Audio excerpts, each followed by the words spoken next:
Hello बच्चों, नमस्कार। मैं सृजन विद राकेश सर के यूट्यूब चैनल पर आप लोग का स्वागत है। जैसा कि बोर्ड पर लिखा हुआ है समांतर श्रेणी प्रश्नावली 5.3। देखिए बेटा, इसको प्रश्नावली 5.1, 5.2 और उसके सारे आर्टिकल हमने बताया है।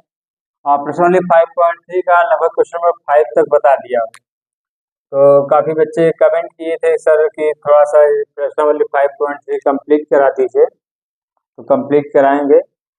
मैंने ये सोचा था कि लाइव क्लास चलाया जाएगा, लेकिन यहाँ पर कोई भी नेटवर्क, चाहे जियो का हो चाहे एयरटेल का हो, लाइव क्लास नहीं चल पा रहा है। मैंने कई बार ट्राई किया तो वहाँ पर बहुत ही धूमिल दिख रहा है, ठीक ठाक नहीं दिख रहा है। कोई बात नहीं है, रिकॉर्डेड वीडियो आप लोग के लिए हम भेज रहे हैं। हाँ, और कोई परेशान इसमें होने की जरूरत नहीं है। बाद में धीरे धीरे देखा जाएगा, वाईफाई ले लेंगे और मैं तो सोचा था स्मार्ट बोर्ड भी ले लेंगे, लेकिन अभी कोई बात नहीं है। चलते हैं, शुरू करते हैं, उसके बाद धीरे धीरे बात करते रहेंगे। चलिए प्रश्नावली 5.3 क्वेश्चन नंबर 6 से स्टार्ट करते हैं। 5 तक बता दिया गया है ना। तो इससे पहले कि हम क्वेश्चन नंबर 6 बताएं, थोड़ा सा रिवाइज करा दें। और रही बात की इस वीडियो को देखने के पहले सारा वीडियो आप देख लेंगे इसके प्ले लिस्ट में जा करके समांतर श्रेणी का, तो हमको जो अभी बताने की जरूरत है वो कोई दिक्कत नहीं है, ऑटोमेटिक सॉल्व हो जाएगा। क्योंकि सारा क्वेश्चन हमने वहाँ पर सारा जो भी फार्मूला है, मैं डेरिवेशन उसको किया हूँ, तब जा करके आप लोग को बताया हूँ, ठीक है ना। तो इसमें क्या क्या यूज होगा थोड़ा सा देख लीजिए। एपी का एनवा पद, यानी कि समांतर श्रेणी का एनवा पद का फार्मूला आप लोग को बताया गया बेटा, a plus N minus 1 into d. और इसको हम डेरिवेशन भी कराए, ये कैसे आया है ना। और जहाँ पर ए क्या है आपको पता होगा, जहाँ पर ए क्या है प्रथम पद है, ये सब बताया हूँ। एक्चुअली इसका यूज होगा, तो मैंने सोचा कि मान लीजिए जो पहली पहली बार इस वीडियो को देख रहा हो तो भी उसके समझ में आए, अगर पिछला ना पढ़ा हो। और पिछला पढ़ लेंगे तो इस सब चीज़ों को बार रिकॉल करने की जरूरत नहीं है, वहाँ पर सब कुछ बता दिया गया है। तो एन क्या है, पदों की संख्या है। एन क्या है, पदों की संख्या है। और डी क्या है, सार्वंतर है ना। ये सब बताया गया है बेटा, इसमें परेशान ना होना। ये सब बताया गया है। एनवा पद को डिनोट करते हैं ए एन से, डिनोट कैसे करते हैं ए एन से, तो ए एन इक्वल क्या हो जाएगा एनवा पद। बाद में बताया था बेटा पहला वीडियो में कि एनवा पद को क्या कहते हैं, अंतिम पद भी कहते हैं। एनवा पद को क्या बोलते हैं बोलो, एनवा पद को आप क्या बोलते हैं, अंतिम पद भी कहते हैं। आप इसको सारा वीडियो देखेंगे तो बताने की जरूरत नहीं पड़ेगी, अंतिम पद भी कहते हैं। इसे एल से रिप्रेजेंट करते हैं, तो एल का भी फार्मूला क्या होता है, A plus N minus 1 into D. Actually इसलिए बता रहा हूँ कि एक फार्मूला ये चीज है और एक फार्मूला और है, जो कि दोनों को यूज करना है। एपी के एन पदों का योगफल, एपी के एन पदों का योगफल क्या होता है, लिख लीजिएगा। एस एन कहो चाहे एस कहो, n by two a plus n, n by two a plus l होता है। एल क्या है यहाँ पर, अंतिम पद है। एल क्या है बेटा यहाँ पर, अंतिम पद है। बहुत फास्ट पढ़ा रहे हैं तो कमेंट करके बताइएगा। फिलहाल ये सब चीज बता चुका हूँ, इसलिए जल्दी से बता दे रहा हूँ। प्रथम पद एन क्या है, पदों की संख्या है ना। और एस क्या है, एन पदों का योगफल है। एक फॉर्मूला और होता है बेटा इसका, क्या होता है, n by two two a plus N minus 1 into d, ये होता है फॉर्मूला। कुल मिलाकर के यही दो फार्मूले पर हमको यहाँ पर क्वेश्चन लगाने हैं। तो चलिए शुरू करते हैं। कोई दिक्कत होगा तो आप कमेंट करके बताएंगे ही। और शुरू से अगर आप वीडियो देखेंगे समांतर श्रेणी का तो कोई दिक्कत नहीं होगी। जल्दी स्टार्ट करते हैं क्वेश्चन नंबर 6। आप एनसीईआरटी की बुक लिए रहिए, क्योंकि हम लिखवाएंगे नहीं, है ना। बुक क्वेश्चन नहीं लिखवाएंगे, सोल्यूशन तो कराएंगे ही, ठीक है। इसको आप स्क्रीनशॉट ले लिया करिए, है ना, पॉज कर लिए करिए वीडियो और लिख लीजिएगा। चलिए स्टार्ट करते हैं क्वेश्चन नंबर 6। क्वेश्चन नंबर 6 क्या कह रहा है बेटा, कह रहा है कि किसी एपी के प्रथम और अंतिम पद क्रमशः 17 और 350 है। यदि सार्वंतर 9 है तो इसमें कितने पद हैं और उनका योग क्या है। तो यहाँ पर दिया हुआ बेटा, क्या दिया है, क्वेश्चन नंबर 6 दिया हुआ है, दिया है, यहाँ क्या लिखेंगे, दिया है, क्या दिया है, प्रथम पद यानी कि ए, प्रथम पद क्या दिया है यानी कि ए, क्या दिया है 17। और अंतिम पद यानी कि एल क्या दिया है 350। और सारवंतर डी की वैल्यू दिया हुआ बेटा 9। तो कह रहा है इसमें कितने पद हैं और इनका योग क्या है। तो चलिए मान लेते हैं, इस एपी में इस एपी में कितने पद हैं, मान लेते हैं एन पद हैं। हमको तो पता नहीं है कितने हैं, तो हम मान लेते हैं एन पद है। पदों की संख्या क्या मान लेते हैं, एन मान लेते हैं। अब यहाँ पर साफ साफ दिख रहा है अंतिम पद दिया हुआ है एल बराबर 350। तो बेटा हमने अभी बताया था एनवा पद को अंतिम पद भी कहते हैं। जो एनवा पद का फार्मूला होता है वही अंतिम पद का फार्मूला होता है। तो एल इक्वल क्या हो जाएगा, A plus N minus one into D. तो यहाँ पर एल की वैल्यू पता है 350 और ए की वैल्यू क्या है 17 और एन माइनस वन और डी की वैल्यू कितना है बेटा 9। तो अब 17 को इधर ले आएंगे तो ये आएगा 9 एन माइनस वन इक्वल आएगा 350 माइनस 17। तो ये कितना हो जाएगा 10 + 7 = 3, यहाँ 4 बचेगा 1, 333। तो 9 एन माइनस वन इक्वल क्या आएगा 333। तो एन माइनस वन इक्वल क्या आएगा बेटा 333 अपॉन 9। चाहे 3 से कर दीजिए चाहे डायरेक्ट 9 से डिवाइड कर दीजिए। तो 9 × 3 = 27, 27 6 33 9 × 7 = 63 है ना। तो एन माइनस वन इक्वल क्या होगा 37। तो एन इक्वल क्या आएगा 38। बेटा यहाँ पदों की संख्या कितना आया 38। अब हमें क्या निकालना है, पदों का योग। तो कुल कितने पद हैं 38 हैं, तो 38 पदों का योग। तो आप जानते हो एपी के एन पदों का योगफल, एपी के एन पदों का योगफल आपको पता है बेटा n/2 a + l। आप लोग सोच रहे होंगे कि a + l क्यों लगा रहे हैं, क्योंकि यहाँ पर l गिवन है। अदरवाइज आप ये भी लगा सकते हैं, कोई दिक्कत नहीं, इससे भी आंसर सेम आएगा n/2 2a + n - 1 × d। इससे भी सेम आएगा, आप कोई दिक्कत नहीं, उससे भी कर सकते हैं क्योंकि यहाँ d भी पता है और a भी पता है, n तो पता हो ही गया है, तो कर सकते हैं उससे भी। इससे भी कर लीजिए चाहे जिससे करिएगा। अब यहाँ देखिए तो अतः क्या लिखेंगे एपी के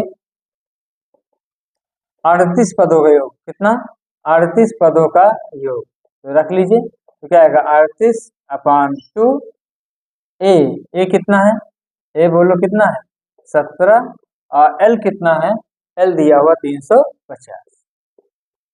यहाँ तक समझ में आ रहा होगा। ये कितना हो जाएगा 19 है ना, ये हो जाएगा 19 और ये कितना आएगा 7 हो जाएगा, 5 1 6 हो गया और 367 हो गया। 50 का 7 से 67 हो गया। अब इसको गुणा कर लेना आप लोग, या कर दे रहे हैं 19 7 क्या होगा 135, 13 हासिल हो जाएगा और 19 6 114, 114 13 कितना हो जाएगा 4 3 7 1 1 2 127। तो 7 लिख देंगे और यहाँ कितना आएगा 12 हासिल होगा, कैरी होगा 19 3 57 57 और 12 कितना होगा 7 2 9 5 1 6। तो 6973 होगा। तो बेटा ये क्वेश्चन नंबर 6 आई होप आप लोग को समझ में आ रहा होगा। और जहाँ पर हम थोड़ा सा अगर बहुत ज़्यादा समझा रहे हैं तो आप उसको स्किप करके आगे निकल जाइए। मैं ये नहीं कह रहा हूँ कि आप पूरा वीडियो ही देखिए, अगर कैलकुलेशन आ रहा है तो कोई बात नहीं, आप समझ लीजिए और उसके बाद अटेंडेंस लगाइए फिर आगे बढ़ जाइए, है ना। ये तो आपके ऊपर डिपेंड करता है, ठीक है। मैं तो सबके लिए आया हूँ यहाँ पर, जिसको कम समझ में आ रहा तो उसके लिए भी आया हूँ, जिसको ज़्यादा समझ में आया तो उसके लिए भी आया हूँ। चलिए क्वेश्चन नंबर 6 हो गया है। अब आइए बात करते हैं क्वेश्चन नंबर 7।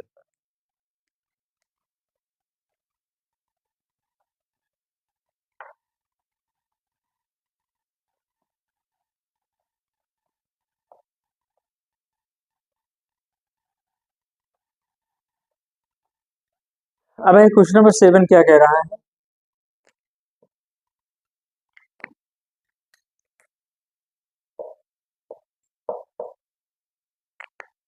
क्वेश्चन नंबर 7 कह रहा है कि उस एपी के प्रथम 22 पदों का योग ज्ञात कीजिए जिसमें d बराबर 7 है और 22वां पद 149 है।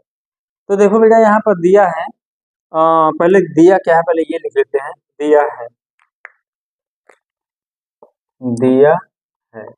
क्या दिया है, दिया है सारवंतर d बराबर 7 दिया है। d बराबर क्या दिया है 7, सारवंतर d बराबर क्या दिया है 7 दिया हुआ है ना ये। और 22वां पद क्या है, 22वां पद 22वां पद बेटा क्या है 149 है। 22वां पद क्या है 149 है। तो कह रहा है एपी के प्रथम 22 पदों का योग ज्ञात कीजिए, है ना। तो अब यहाँ देखिए 22वां पद दिया है 149। तो आप यहाँ से आप क्या कर सकते हैं, 22 पदों का योग ज्ञात करना है तो फार्मूला तो जानेंगे, पहले आप 22वां पद का फार्मूला तो लगा के देख लीजिए क्या होता है यहाँ पर। तो चूंकि एपी का एनवा पद का फार्मूला क्या होता है पहले ये बताइए, एनवा पद का फार्मूला बताइए क्या होगा। हाँ, ए प्लस एन माइनस 1 इंटू 2।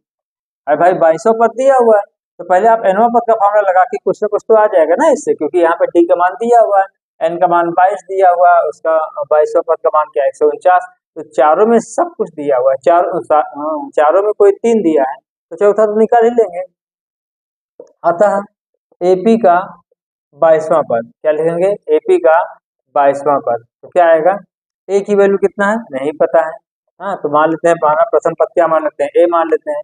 अगर मानना हो तो लिख सकते हो, माना प्रथम पद क्या मान लेते हैं ए। ठीक, कोई भी पद निकालना हो तो प्रथम पद और सार्वंतर तो पता होना ही चाहिए, और यहाँ पर सार्वंतर दिया है, प्रथम पद नहीं पता है तो प्रथम पद तो निकालना ही पड़ेगा। तो एपी का 22वां पद क्या होता है formula, A plus N minus 1 into d.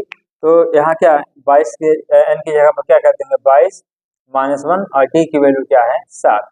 और 22वां पद की वैल्यू दिया है बेटा 149। तो क्या आएगा ए 22 में से एक गया क्या होगा 21, है ना, 21 हो जाएगा। और 21 गुणे 7 करेंगे तो क्या आएगा 7 एकम 7 गुना 14 147। तो ए की वैल्यू आ जाएगा 149 माइनस 147। तो ए की वैल्यू आ गया बेटा 2। ए और डी मिल गया, बस हो गया, खत्म हो गया। एपी के 22 पदों का योगफल आता है, क्या लिख देंगे, आता है एपी के 22 पदों का योगफल।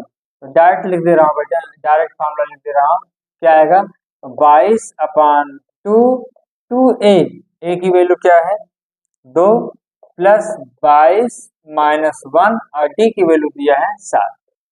अरे भाई एसएन का फार्मूला पता है ना, एसएन का फार्मूला क्या होता है n/2 2a plus n minus 1 into d, ये होता है बेटा फार्मूला। तो इसी पे रख दिया हूँ, है ना। तो ये कितना आ जाएगा 11 आ जाएगा, और ये क्या होगा 4 प्लस 21 21 गुणे 7 एकम 7 गुना 14 147 और 11 क्या आएगा 7 4 11 4 1 5 1। अगर कहीं कैलकुलेशन गलत होता है तो आपको इसको आप देख लीजिएगा, बाकी कॉन्सेप्ट आपको समझना है ना। तो 7 4 11 4 1 5, है ना, 11 कम 11 1 11 5 55 1 56 5 11 कम 11 5 16। तो बेटा क्या आएगा 22 पदों का योगफल क्या आएगा 1661। आई होप इसको भी आप समझ लिए होंगे। अब बात करते हैं क्वेश्चन नंबर 8 पर।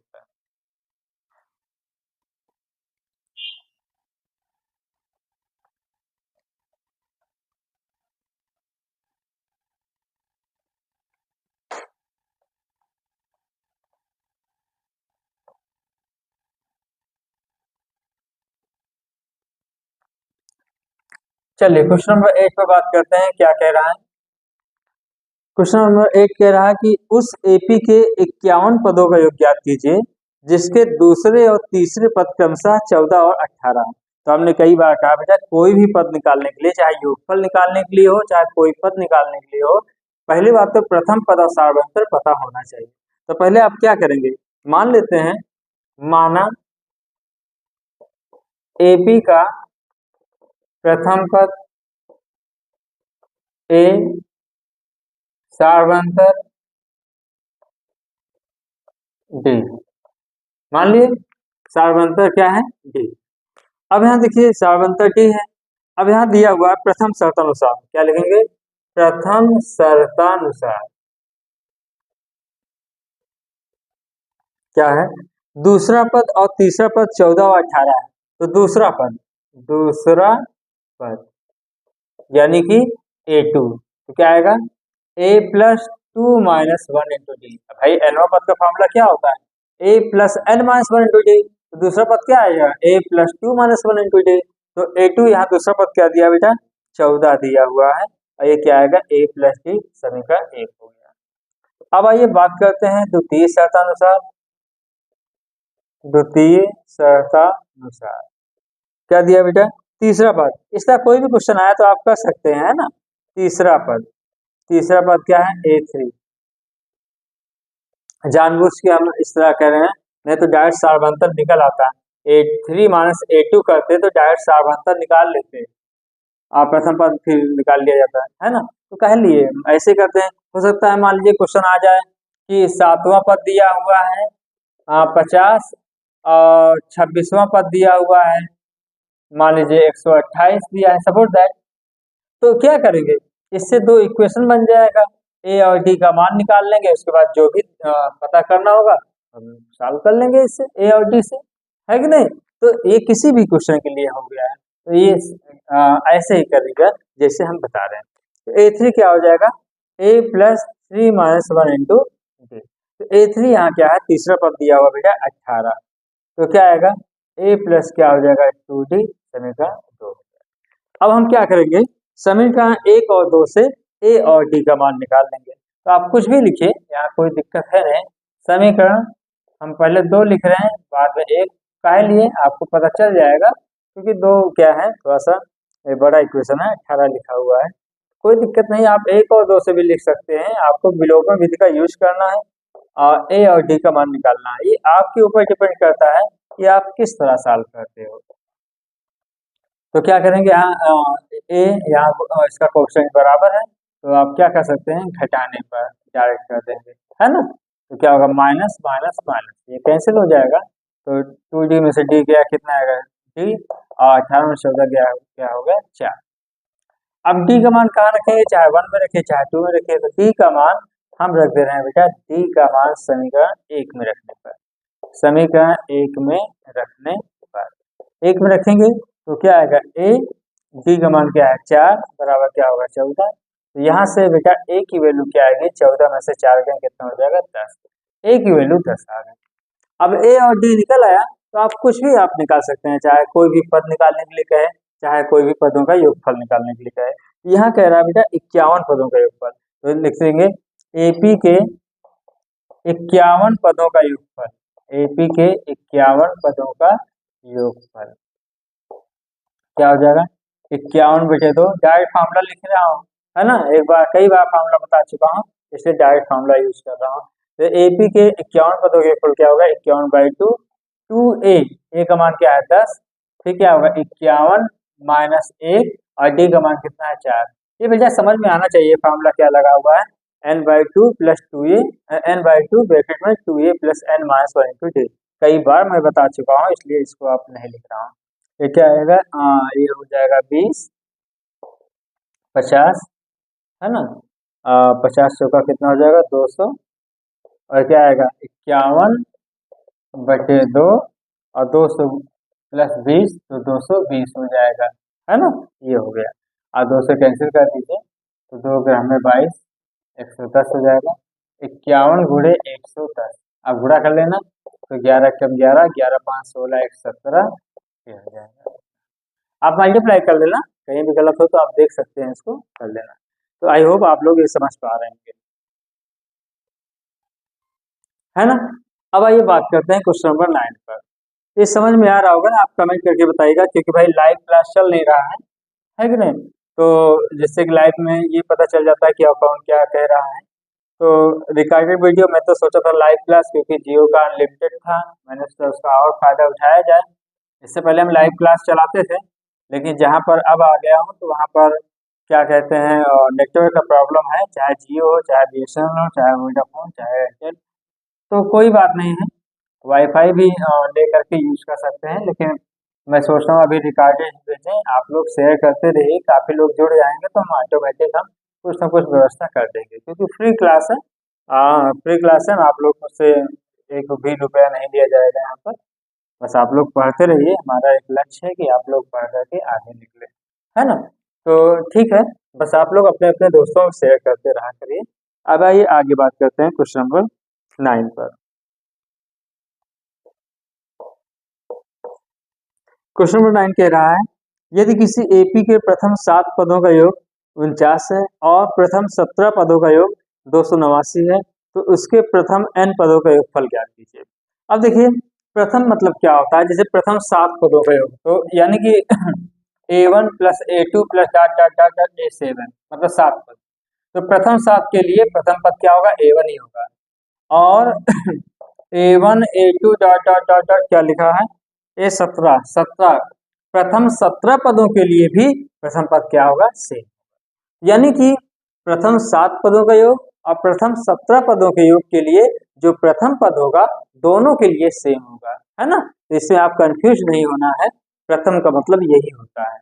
आइए बात करते हैं क्या किया हो। अब कोई पद निकालने के लिए हमें क्या पता होना चाहिए, प्रथम पद और सार्वंतर पता होना चाहिए। पहले क्या मान लेंगे, माना एपी का प्रथम पद क्या मान लेंगे बेटा, ए, और सार्वंतर क्या मान लेंगे, बी। यहाँ तक कोई दिक्कत नहीं ना, सबको समझ में आ रहा होगा। अब कह रहा है एपी के 7 पदों के योग, तो लिख देंगे एपी के, हम फार्मूला नहीं लिख रहे हैं, अब डायरेक्ट लिख रहे हैं क्योंकि फार्मूला कई बार बता चुका हूं। तो 7 पदों के ऊपर का फार्मूला क्या होगा, 7/2 2a प्लस 7 - 1 इंटू 3। आप लोग को समझ पा रहे होंगे इतना।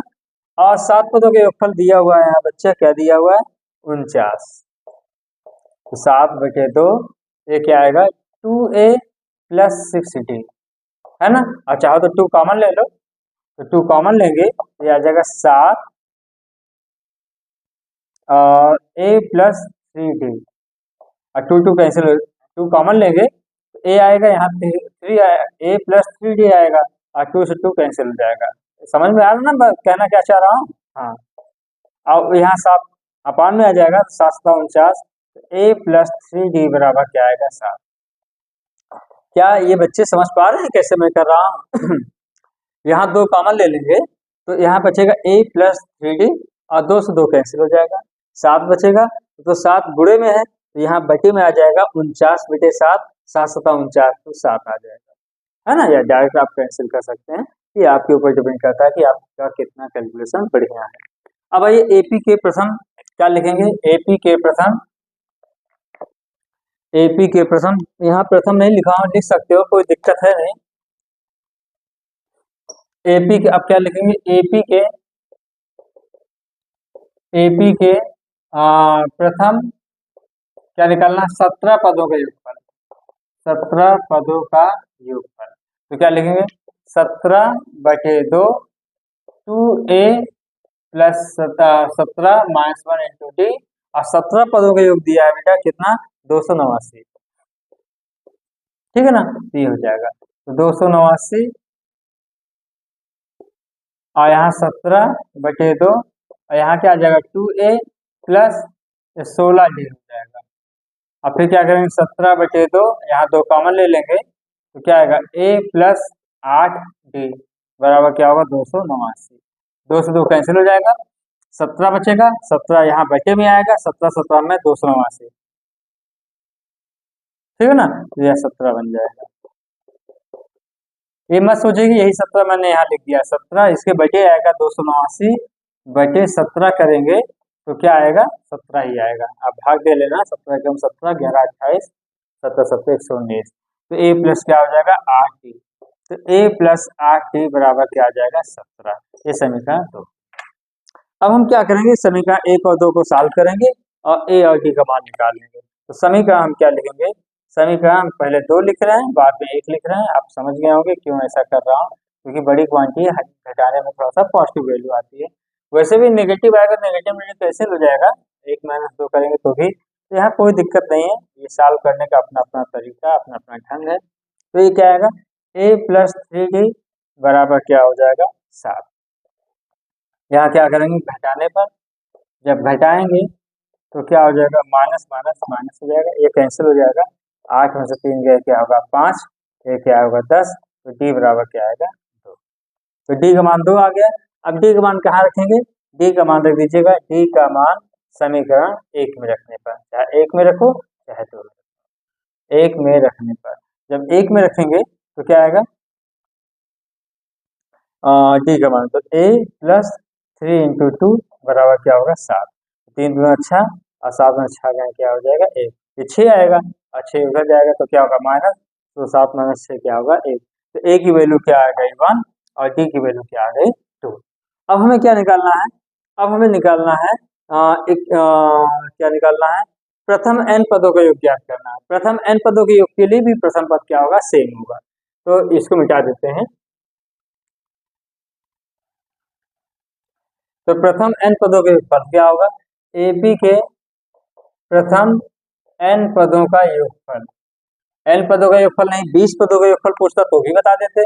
प्रथम n पदों का योगफल, कोई दिक्कत नहीं, कुछ भी पूछे। n/2 2a plus n-1 into ये होता है। तो a और d का मान रख दीजिए, a और d का मान रखने पर अब हम 20 पदों का योगफल लिखते तो यहाँ 20 लिख देते, यहाँ 20 लिख देते, लेकिन n पदों का योगफल पूछा है तो कोई दिक्कत नहीं है, n पदों के योगफल में n ही रहेगा। तो n/2 और 2a की वैल्यू क्या होगी 1 और n-1 इंटू d का मान क्या होगा 2। ये क्या आएगा बताओगे, n/2 ये आएगा 2 प्लस 2n माइनस 2, तो 2 कैंसिल हो जाएगा, n/2 इंटू 2n, 2 से 2 कैंसिल तो क्या आएगा n²। आई होप आप लोग ये समझ पा रहे होंगे, आप लोग ये समझ पाए होंगे। अब आइए आगे बात करते हैं क्वेश्चन नंबर 10 पर। समझ में आ गया ना, फास्ट तो नहीं पढ़ा रहा हूँ। चलिए अब आइए आगे बात करते हैं, इसको मिटा देते हैं और आगे बात करते हैं क्वेश्चन नंबर क्या कहते हैं 10 पर।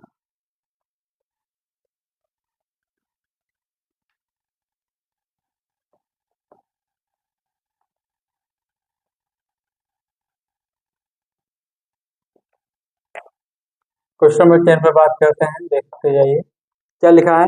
दर्शाइए कि A1 A2 AN से AP बनती है यदि AN नीचे दिए गए अनुसार परिभाषित है, साथ ही प्रत्येक स्थिति में प्रथम 15 पदों का योगफल ज्ञात कीजिए।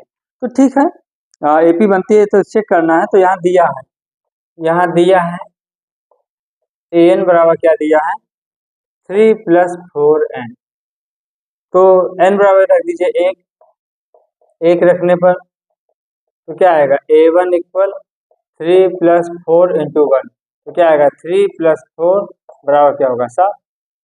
A2 n इक्वल 2 रख दो, तो 2 रखेंगे तो क्या आएगा 3 + 4 गुणे 2, 4n मतलब क्या होता है बेटा 4n मतलब होता है 4 गुणे n, है ना, ये हो जाएगा 4 इंटू n, तो क्या आएगा 4 दूना 8 3 11, तो A2 का मान क्या आ गया 11 आ गया। A3 कितना आएगा, A3 कितना आएगा, A3 आप निकालेंगे तो 3 + 4 इंटू 3, तो क्या आएगा 3 + 4 3 12, है ना, तो 12 3 कितना हो जाएगा 15 हो जाएगा। A4 बताइए क्या होगा, A4 कितना आ जाएगा 3 + 4 इंटू 4, तो 4 4 16 3 19 हो जाएगा। अतः तो क्या बन जाएगा सीरीज क्या हो जाएगा, अतः श्रेणी क्या हो जाएगा, पहले 7 लिखेंगे, फिर 11 लिखेंगे, फिर 15 लिखेंगे, फिर 19 लिखेंगे, डॉट डॉट डॉट डॉट करेंगे। अब मान लीजिए कह रहा कि दर्शाइए कि AP बनती है, तो AP चेक करने के लिए बेटा क्या करते हैं, ये हमेशा ध्यान देना, A2 - A1 निकाल लेना और A3 - A2 निकाल लेना और A4 - A3, 3 टर्म निकालना होता है, कम से कम आपको 3 टर्म निकालना होगा चेक करने के लिए क्या ये तीनों आपस में बराबर हैं। बात समझ में आया नहीं है, कभी कभी ऐसा होता है कि 2 टर्म बराबर हो जाते हैं, तीसरा टर्म बराबर होता है, एक एग्जाम्पल है इसमें। आप 2 टर्म चेक कर लिए, पता चला दोनों बराबर हैं और कह दिए कि ये AP है।